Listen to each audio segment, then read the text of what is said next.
चलो मित्रों, chapter number 6 આનુવંશિકતાનો આણ્વીય આધાર. આ પાઠની અંદર આપણે વોટસન અને ક્રિક દ્વારા રજૂ કરવામાં આવેલું ડીએનએ ની અણુરચના સમજાવતું દ્વિકુંતલમય મોડેલ સમજવું છે. ફરી વોટસન અને ક્રિક નામના વૈજ્ઞાનિક દ્વારા રજૂ થયેલું ડીએનએ ની અણુરચના સમજાવતું દ્વિકુંતલમય બે કુંતલ વાળું અણુ મોડેલ સમજવું છે. જેમ કે તમે અહીં સમજી શકો છો કે ડીએનએ ની અણુરચના સમજાવતું જે આ મોડેલ રજૂ કર્યું છે આ પણ બેવડી કુંતલમય રચના ધરાવતું મોડેલ છે, જેને રજૂ કરનાર વૈજ્ઞાનિક વોટસન અને ક્રિક હતા. એમના વિશે આપણે ચર્ચા કરીએ છીએ. સર્વપ્રથમ ધ્યાન રાખીશું કે ફ્રેડરિક મિશર નામના વૈજ્ઞાનિકે ઈસવીસન 1869 માં કોષ કેન્દ્રમાં જોવા મળતા એસિડિક પદાર્થ તરીકે ડીએનએ ની ઓળખ કરી. શું મતલબ થાય છે તો અહીં આપણે સમજીશું કે ધારો કે આ કોઈ એક કોષ છે, આ કોષનું કોષ કેન્દ્ર છે, આ કોષનું આ કોષ કેન્દ્ર છે.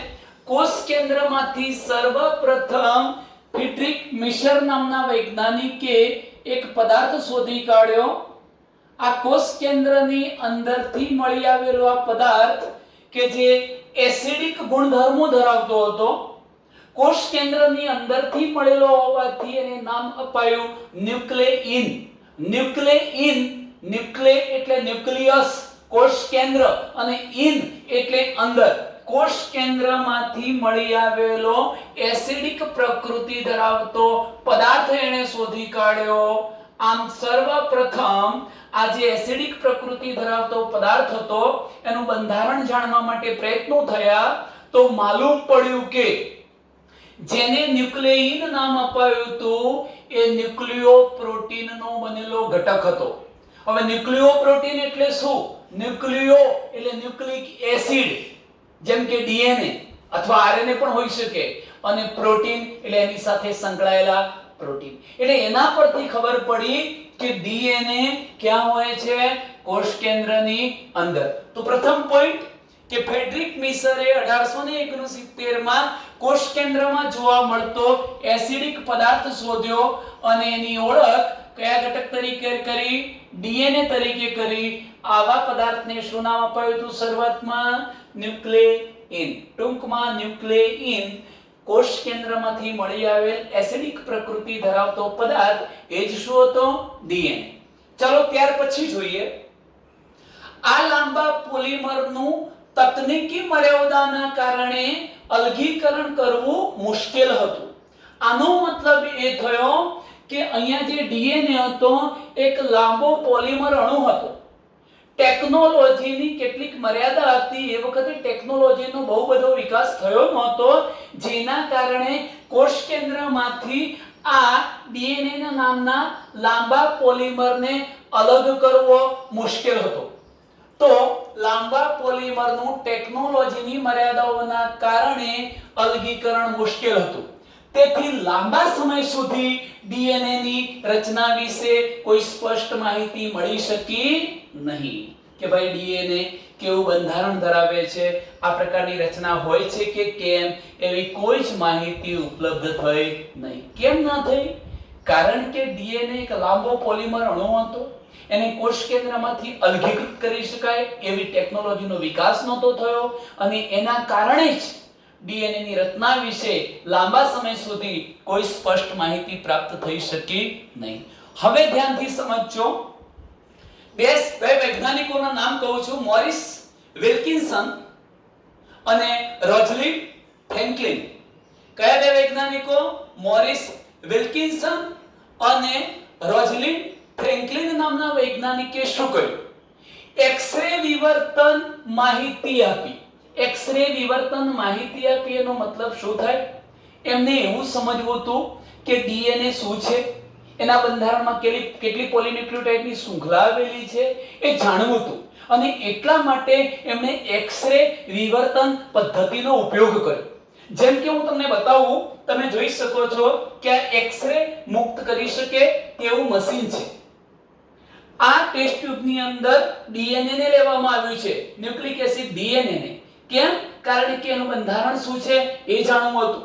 હવે જ્યારે એના પર એક્સ-રે વિકિરણોને આપાત કરવામાં આવે છે ત્યારે બીજી બાજુએ રાખેલી જે એક્સ કિરણ પ્લેટ છે એ એક્સ કિરણ પ્લેટ પર ડબલ હેલિક્સ વાળી રચના જોવા મળી, બે કુંતલ વાળી રચના જોવા મળી. જેમ કે 1 અને 2 આવા બે કુંતલ વાળી રચના જે સામાન્ય રીતે એક્સ આકારની તમને દેખાય છે એવી રચના જાણવા મળી. એના આધારે એક બાબતનું સ્પષ્ટીકરણ મળી ગયું કે ડીએનએ ના બંધારણમાં પોલીન્યુક્લિયોટાઇડની કેટલી શૃંખલાઓ આવેલી છે? 2. આ માહિતીનો ઉપયોગ કરીને ફરી કહું છું, મોરિસ વિલ્કિન્સ અને રોઝલિન ફ્રેન્કલિનને રજૂ કરેલી એક્સ વિવર્તન પદ્ધતિના આધારે એટલું તો જાણી શકાયું કે ડીએનએ ના બંધારણમાં પોલીન્યુક્લિયોટાઇડની 2 શૃંખલાઓ આવેલી છે.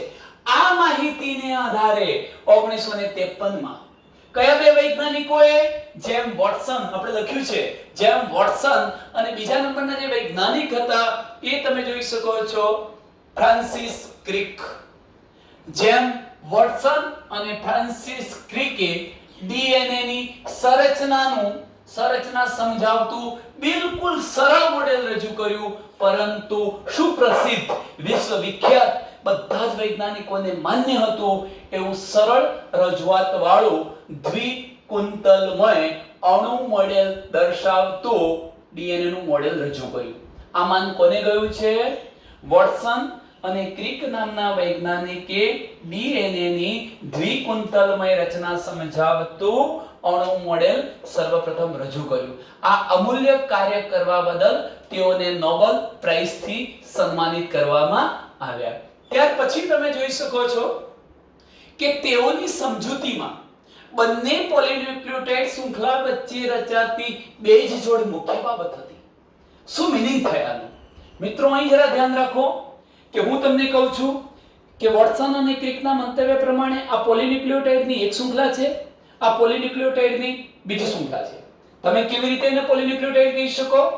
તો આ શર્કરા પ્રથમ કાર્બન પરમાણુ સાથે નાઇટ્રોજન બેઝ, પાંચમા કાર્બન સાથે ફોસ્ફેટ, તો આ એક ન્યુક્લિયોટાઇડ થી. અહીંયા એ પણ છે, જો શર્કરા ફોસ્ફેટ નાઇટ્રોજન બેઝ, એટલે આ એક ન્યુક્લિયોટાઇડ.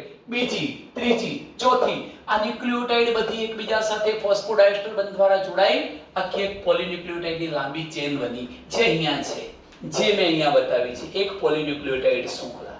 એવી એનાથી ઉલટી આ બીજી પોલીન્યુક્લિયોટાઇડ શૃંખલા બતાવી દીધી. એવી અહીંયા મેં બીજી એનાથી સમાંતરે તો છે પણ પ્રતિ સમાંતરે, એનો મતલબ કે બંને વિરુદ્ધ દિશામાં ગોઠવાયેલી બે પોલીન્યુક્લિયોટાઇડની, આ બંને પોલીન્યુક્લિયોટાઇડની શૃંખલાઓ આવેલી છે.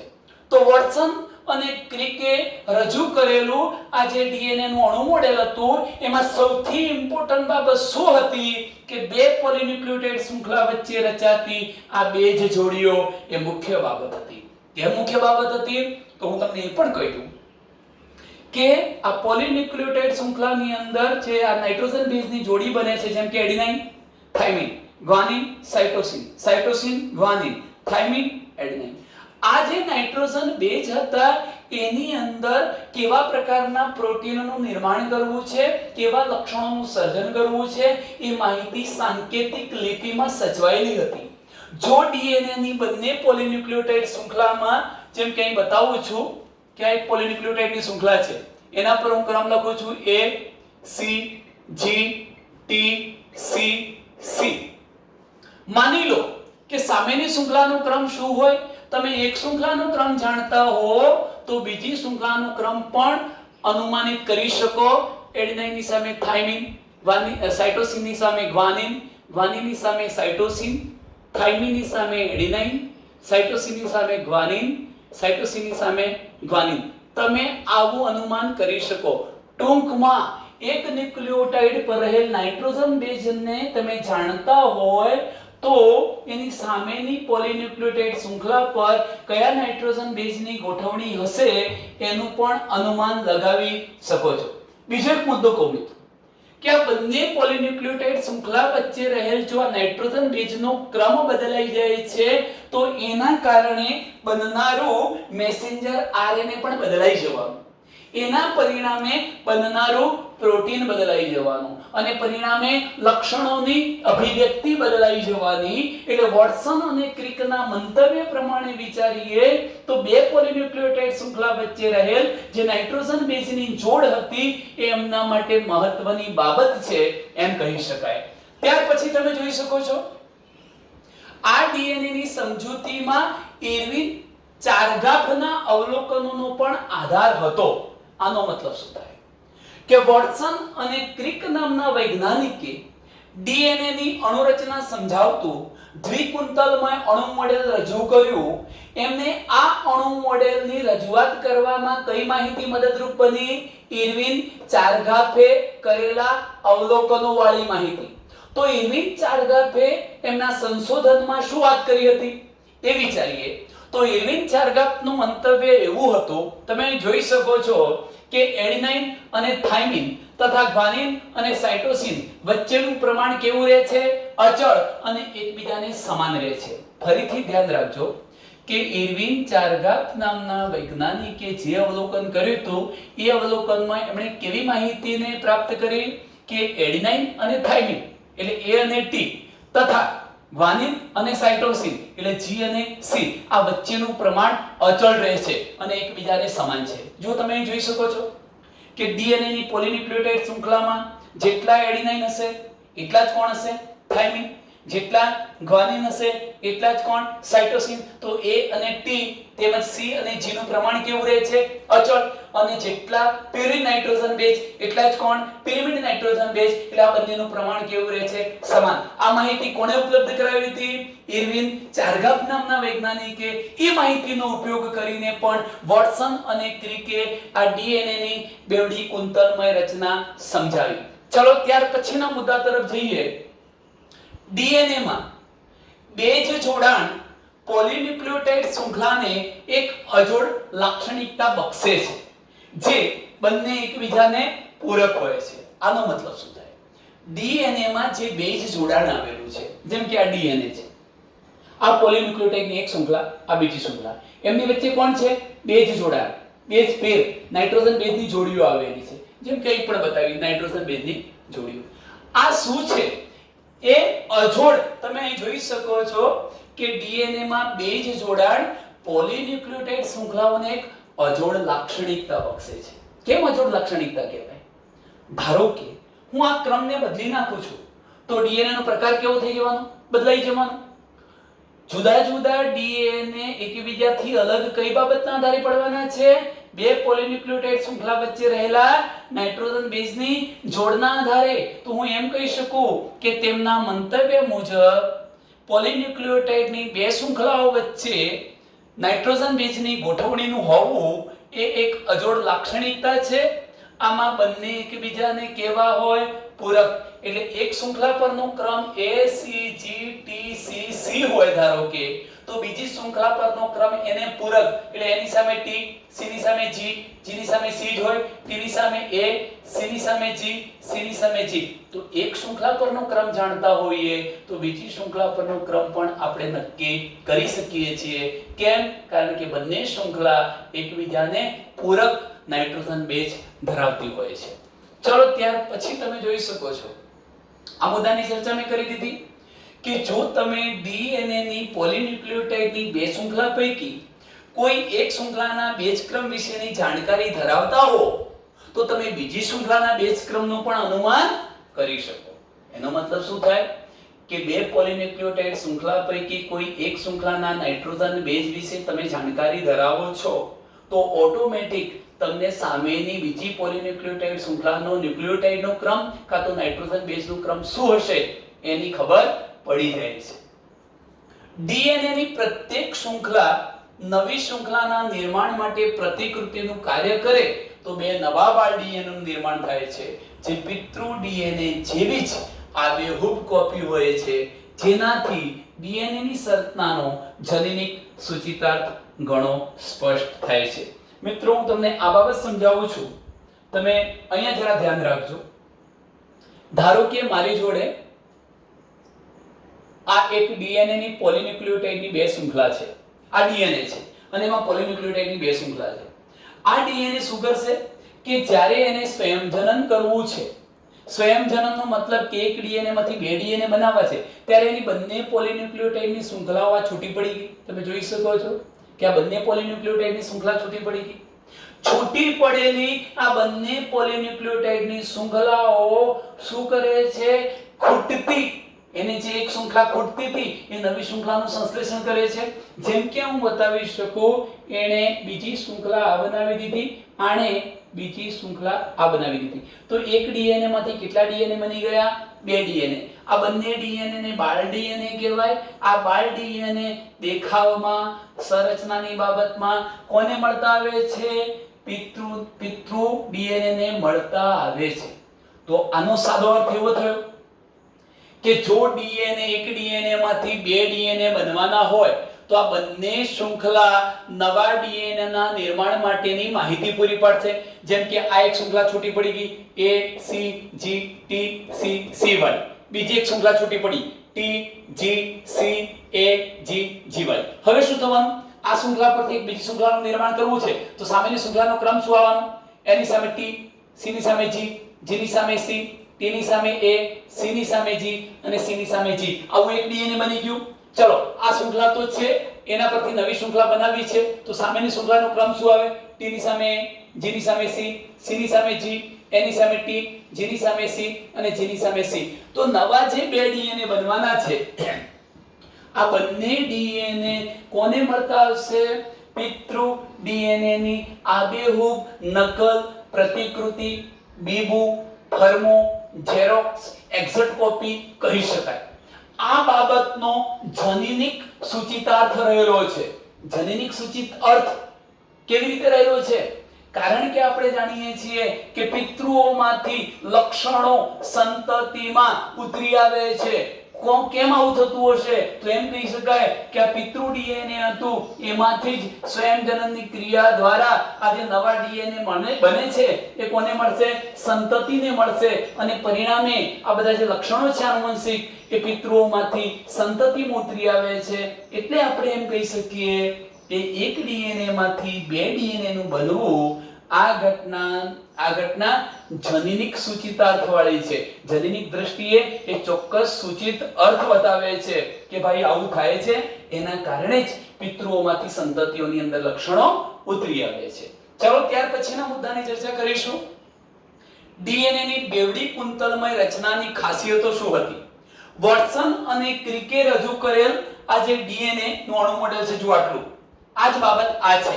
બંનેને દોરવામાં આપણે થોડીક લાક્ષણિકતા અલગ અલગ બતાવી છે. બુક પ્રમાણે જોઈએ તો આ પ્રમાણે દોરેલું હશે, એનાથી એક્સ્ટ્રા વાત કરીએ તો આપણે આ રીતે દોરી શકીએ.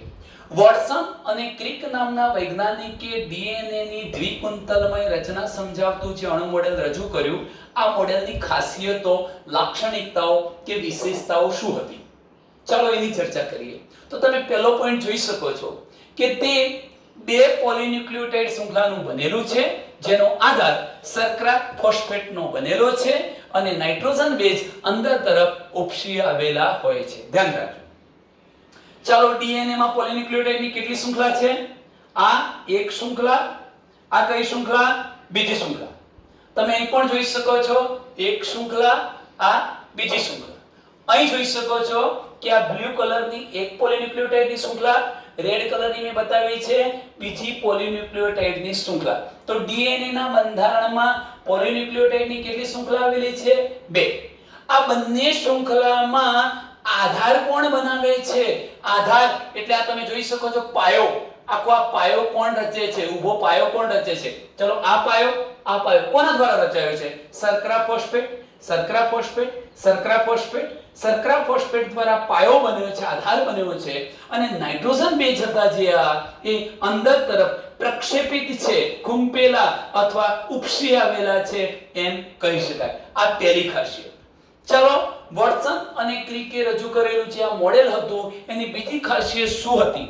બંને શૃંખલાઓ એકમેકને પ્રતિ સમાંતરે, એટલે એક શૃંખલાની ધ્રુવતા 5' થી 3' તરફ હોય તો બીજી શૃંખલાની ધ્રુવતા 3' થી 5' તરફ હોય છે.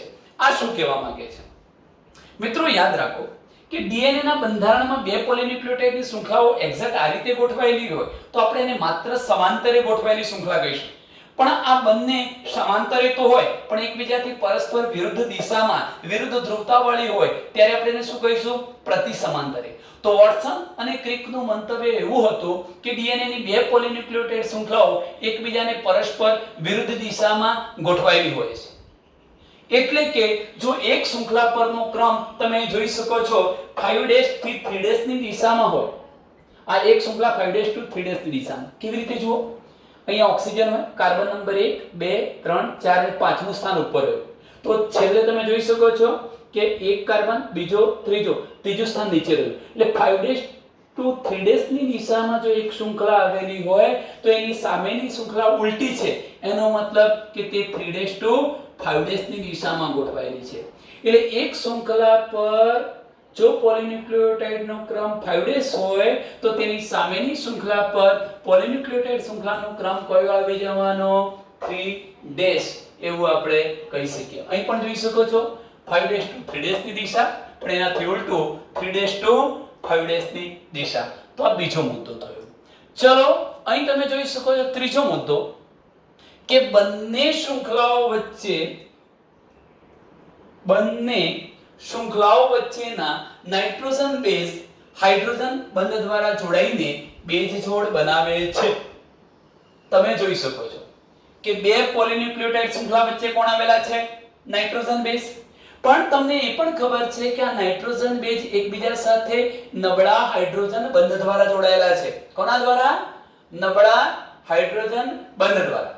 આવા નબળા હાઇડ્રોજન બંધમાં હું વાત કરું તો એડિનાઇનની સામે હંમેશા કોણ ગોઠવાય? થાઇમિન. કેટલા નબળા હાઇડ્રોજન બંધથી? 2. પરંતુ ગ્વાનિનની સામે કોણ જોડાય? સાઇટોસિન. કેટલા નબળા હાઇડ્રોજન બંધથી? 3. તો એમ કહી શકાય કે વોટસન અને ક્રિકના મંતવ્ય મુજબ બંને પોલીન્યુક્લિયોટાઇડ શૃંખલા વચ્ચે જે નાઇટ્રોજન બેઝ રહેલા છે એ નબળા હાઇડ્રોજન બંધ દ્વારા જોડાઈને બેઝ જોડી બનાવે છે, બેઝ પેર બનાવે છે, નાઇટ્રોજન બેઝની જોડી બનાવે છે.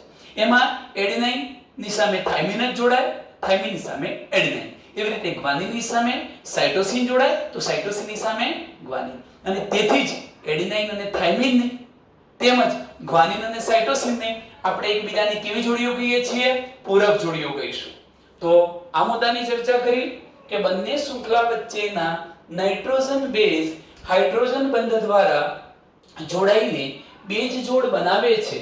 વિરોધી શૃંખલાના એટલે બે પરસ્પર જે વિરોધી શૃંખલાઓ હતી, બે વિરોધી શૃંખલાના એડિનાઇનની સામે થાઇમિન બે નબળા હાઇડ્રોજન બંધ સાથે જોડાયેલ છે, તો સાઇટોસિન અને ગ્વાનિન 3 નબળા હાઇડ્રોજન બંધથી જોડાયેલ હોય છે. જેના ફળ સ્વરૂપે પ્યુરિનની સામે હંમેશા કોણ ગોઠવાય છે? પિરિમિડિન. અને પિરિમિડિનની સામે કોણ ગોઠવાય છે?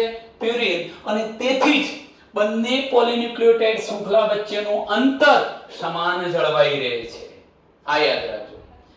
ટૂંકો પ્રશ્ન કે બે પોલીન્યુક્લિયોટાઇડ શૃંખલા વચ્ચેનું એક સમાન અંતર શા માટે જળવાય છે? 20 એંગસ્ટ્રોમ અંતર છે બે પોલીન્યુક્લિયોટાઇડ શૃંખલા વચ્ચેનું. હું અહીંયા મેં ક્યાંક નોંધ્યું પણ છે, તમે જોઈ શકો છો કે બે પોલીન્યુક્લિયોટાઇડ શૃંખલા વચ્ચેનું અંતર 20 એંગસ્ટ્રોમ છે. તો આ 20 એંગસ્ટ્રોમ અંતર એક સમાન કેમ જળવાઈ રહ્યું? એનું એક જ કારણ છે કે બંને પોલીન્યુક્લિયોટાઇડ શૃંખલા વચ્ચે જે નાઇટ્રોજન બેઝની જોડીઓ હતી એમાં પ્યુરિનની સામે હંમેશા પિરિમિડિન જ જોડાય અને પિરિમિડિનની સામે પ્યુરિન, અને તેથી બંને શૃંખલા વચ્ચેનું જે અંતર હતું એ એક સમાન જળવાઈ રહે છે. ચાલો ત્યાર પછી ચોથા મુદ્દાની ચર્ચા કરીએ છીએ. બંને શૃંખલાઓ એકમેક પર અમળાયેલી કુંતલાકાર નિસરણી જેવી રચના બનાવે છે. આવું કુંતલાકાર જે અમળાવવાની ક્રિયા છે એ જમણેરી છે. આનો મતલબ શું થાય? સામાન્ય રીતે તમે ઊંચી પાણીની ટાંકી જોઈ હશે અને એની ફરતે કુંતલ આકાર નિસરણી જોઈ હશે. બસ આ જ પ્રકારની રચના ડીએનએ ની બે પોલીન્યુક્લિયોટાઇડ શૃંખલાઓ ધરાવે છે. એનો મતલબ કે ડીએનએ ની પોલીન્યુક્લિયોટાઇડની બંને શૃંખલા એકબીજા પર અમળાયેલી છે. અને અમળાયેલી તો છે પણ આ અમળાવવાની ઘટના જમણેરી કુંતલ વાળી છે, ડાબેરી નહીં. કેવી? જમણી રીતે. એક કુંતલ પર અથવા તો એક પોલીન્યુક્લિયોટાઇડ શૃંખલા પર આ બીજી પોલીન્યુક્લિયોટાઇડની શૃંખલા આ રીતે જમણેરી કુંતલ ધરાવીને વીંટળાય છે. એને પરિણામે સમગ્ર ડીએનએ ની રચના કુંતલાકાર નિસરણી જેવી દેખાય છે. કેવી દેખાય છે? કુંતલાકાર નિસરણી જેવી બની જાય છે. તો આ મુદ્દો જોઈ શકો છો કે બંને શૃંખલાઓ એકબીજા પર અમળાયેલી કુંતલાકાર નિસરણી જેવી રચના બનાવે છે. અમળાવાની જે ઘટના છે એ જમણેરી કુંતલવાળી છે. સારું, કુંતલનું ઘન 3.4 નેનોમીટર છે. આ યાદ રાખો. સાદી ભાષામાં મારે કહેવું છે તો બંને પોલીન્યુક્લિયોટાઇડની શૃંખલા એકબીજા પર અમળાય છે. અમળાવાના કારણે નિર્માણ પામતો આ એક ગર્ત એટલે કુંતલ. જો આ તમને 3 જેવો જ્યાં પાર્ટ દેખાય છે 3 એટલો જ ભાગ આટલો. ફરી પાછું અહીંથી લેવું હોય તો આ 3 જેવો ભાગ આટલો કહી શકાય. અહીંથી મારે કહેવું હોય તો આ 3 પૂરું થાય એ ભાગ એક સંપૂર્ણ કુંતલ કહેવાય. બીજી રીતે કહું તો બે પોલીન્યુક્લિયોટાઇડની શૃંખલાઓ એકબીજા પર અમળાવાથી બનતા એક પૂર્ણ કુંતલ. આ પૂર્ણ કુંતલ છે આટલો બતાવ્યો અહીંથી માંડીને આટલો. એની લંબાઈ કેટલી છે? 3.4 નેનોમીટર. મારે એને એંગસ્ટ્રોમમાં ફેરવવા હોય તો એને શું કહી શકું? 34 એંગસ્ટ્રોમ લંબાઈ ધરાવતો એક પૂર્ણ કુંતલ આવેલો હોય છે. તો આ બાબત જોઈ શકો છો કે બંને શૃંખલાઓ એકબીજા પર અમળાઈ કુંતલાકાર નિસરણી જેવી રચના બનાવે છે જે જમણેરી કુંતલ ધરાવશે. કુંતલનો જે ઘર્ત એટલે કે બે શૃંખલાઓ એકબીજા પર અમળાવાથી બનતા એક પૂર્ણ કુંતલની લંબાઈ 3.4 નેનોમીટર અથવા 34 એંગસ્ટ્રોમ છે. આ માહિતી પણ જોજો કે 1 નેનોમીટર એટલે શું? તો 1 નેનોમીટર 1 મીટરનો 10 કરોડમો ભાગ છે, જેને 10⁻⁹ મીટર કહી શકો તમે. તેના પ્રત્યેક વળાંકમાં 10 નાઇટ્રોજન બેઝની જોડીઓ આવેલી છે. બેઝ પેર કેટલી હોય છે? 10. આનો અર્થ શું થાય? ચાલો જુઓ કે બે પોલીન્યુક્લિયોટાઇડની શૃંખલા અમળાઈ એકબીજા પર બનતા એક પૂર્ણ કુંતલની લંબાઈ કેટલી હતી? 34 એંગસ્ટ્રોમ અથવા 3.4 નેનોમીટર. હવે આ એક પૂર્ણ કુંતલમાં એક જોડ, બીજી જોડ, ત્રીજી, ચોથી, પાંચમી, છઠ્ઠી, સાતમી, આઠમી, નવમી અને 10મી 10 જોડ આવી નાઇટ્રોજન બેઝની જોડીઓ આવેલી છે. 10 જોડ બેઝ પેર બીપી બેઝ પેર આવેલી છે. તો સ્વાભાવિક છે કે એક કુંતલની લંબાઈ 3.4 નેનોમીટર હોય, એમાં 10 જોડ નાઇટ્રોજન બેઝ આવેલી હોય તો ભાગાકારમાં આપણે 3.4 નેનોમીટર અપન 10 કરીશું તો એ અંતર તમને કેટલું મળી જવાનું? 0.34 નેનોમીટર. આ યાદ રાખવું છે કે બે પાસેની નાઇટ્રોજન બેઝની જોડીઓ વચ્ચેનું જે અંતર છે એ કેટલું થઈ જાય છે? 0.34 નેનોમીટર. જો મારે એને એંગસ્ટ્રોમમાં ફેરવવા હોય તો આપણે 3.4 એંગસ્ટ્રોમ કહી શકીએ. કેમ? ચાલો ટોટલ કેટલું હતું? 34 એંગસ્ટ્રોમ. 34 ભાગ્યા 10 કરો તો 3.4 એંગસ્ટ્રોમ આવશે. જો તમે નેનોમીટરમાં ફેરવવા માંગો છો તો 3.4 નેનોમીટર ભાગાકારમાં 10 નાઇટ્રોજન બેઝની જોડ કરો તો તમને કેટલા નેનોમીટર મળશે? 0.34 નેનોમીટર અંતર પ્રાપ્ત થાય છે. ચલો હવે અહીં ધ્યાન રાખશો. બેવડા કુંતલમાં એક બેઝ જોડ ઉપર બીજી જોડ સ્થિત હોય છે. આ એક બેઝ જોડ ઉપર તરત બીજી આવે, પછી ત્રીજી, આ રીતે સ્થિર હોય. એના કારણે આ ડીએનએ નો અણુ તૂટી જતો નથી ઝડપથી, એને સ્થાયિત્વ પ્રદાન થાય છે. એટલું જ નહીં, પાસેના નાઇટ્રોજન બેઝ વચ્ચે નબળા હાઇડ્રોજન બંધની હાજરીના કારણે પણ ડીએનએ નો અણુ સ્થાયિત્વ પ્રદાન કરે છે. જો અહીં જોઈ શકો છો કે બેવડા કુંતલમાં એક બેઝ જોડ પર બીજી જોડ સ્થિત હોય છે. હાઇડ્રોજન બંધ કુંતલમય રચનાને સ્થાયિત્વ પ્રદાન કરે છે. આ કુંતલમય રચના કેમ જળવાઈ રહી? નાઇટ્રોજન બેઝ વચ્ચે રહેલા હાઇડ્રોજન બંધની હાજરીના કારણે. જો હાઇડ્રોજન બંધ તૂટી જાય તો એની કુંતલમય રચના જળવાઈ શકે નહીં. ચાલો મિત્રો, આટલે સુધી મોટા ભાગે ડીએનએ ની દ્વિકુંતલમય રચના સમજાવતું વોટસન અને ક્રિકે આપેલું મોડેલ પૂરું થાય. પણ સાથે સાથે મારે એની અંદર એક મુદ્દો ઉમેરવો છે. કયો મુદ્દો? તમે જોઈ શકો છો ફ્રાન્સિસ ક્રિક નામના વૈજ્ઞાનિકે, વોટસન અને ક્રિક હતા એ જ ક્રિક, ફ્રાન્સિસ ક્રિક નામના વૈજ્ઞાનિકે એક મધ્યસ્થ પ્રણાલી રજૂ કરી. મધ્યસ્થ પ્રણાલીને સેન્ટ્રલ ડોગ્મા કહેવાય. શું કહેવાય? સેન્ટ્રલ ડોગ્મા અથવા મધ્યસ્થ પ્રણાલી એમણે રજૂ કરી. આ મધ્યસ્થ પ્રણાલીનો અર્થ શું થાય? એનો સાદો અર્થ માહિતી પ્રવાહ કઈ દિશામાં છે એ નક્કી કરો. હવે માહિતી પ્રવાહ એટલે શું? તમે જુઓ કે સામાન્ય રીતે આપણી જોડે કોણ હોય? ડીએનએ. ડીએનએ માં કેવા પ્રકારનું પ્રોટીન બનાવવું છે એ માટેની માહિતીનો સંગ્રહ થયેલો હોય. આ માહિતી ડીએનએ કોને આપે છે? Messenger RNA. ડીએનએ માંથી મેસેન્જર આરએનએ કઈ ક્રિયા દ્વારા બને છે? પ્રત્યાંકનની પ્રક્રિયા દ્વારા, જેને આજે ચેપ્ટરમાં આપણે ભણવાના છીએ. સર, મેસેન્જર આરએનએ બની ગયા પછી એનું શું થાય? ભાષાંતર, ટ્રાન્સલેશન. એના પરિણામે શું બની જાય છે? પ્રોટીન. તો આ માહિતી પ્રવાહ એક જ દિશામાં થયો. ડીએનએ માંથી આ માહિતી ગઈ મેસેન્જર આરએનએ માં, ત્યાંથી પ્રોટીન બની જાય. માહિતી પ્રવાહ એક દિશામાં થયો. આ પ્રણાલી, પ્રસ્થાપિત પ્રણાલીને સેન્ટ્રલ ડોગમા કહેવાય, મધ્યસ્થ પ્રણાલી કહેવાય. કોણે રજૂ કરી હતી? ફ્રાન્સિસ ક્રિકે. એટલે તમે જુઓ કે ફ્રાન્સિસ ક્રિકે મધ્યસ્થ પ્રણાલીનો વિચાર પ્રસ્તુત કર્યો, જેનાથી સ્પષ્ટ થાય છે કે પ્રવાહ, માહિતીનો પ્રવાહ હતો એ ડીએનએ માંથી આરએનએ માં, આરએનએ માંથી પ્રોટીન બનવા તરફ હોય છે. પણ છેલ્લો એક પોઈન્ટ કહી દઉં કે કેટલીક વાર એવું પણ બને છે કે આ માહિતી પ્રવાહ વિપરીત દિશામાં, ઉલટો પણ હોઈ શકે. તમે જોઈ શકો છો, મેં લખ્યું છે કે કેટલાક વાયરસમાં ઉપયુક્ત આ જે માહિતીનો પ્રવાહ હતો એ વિપરીત દિશામાં પણ હોઈ શકે. એચઆઈવી જેવા વાયરસમાં. કેમ? કારણ કે એનું મુખ્ય જનીનદ્રવ્ય કોણ હોય? આરએનએ. તો એ શું કરશે? ઉલટું પ્રત્યાંકન કરી પહેલા ડીએનએ બનાવશે, પછી માહિતી પ્રવાહને આ દિશામાં લઈ જશે.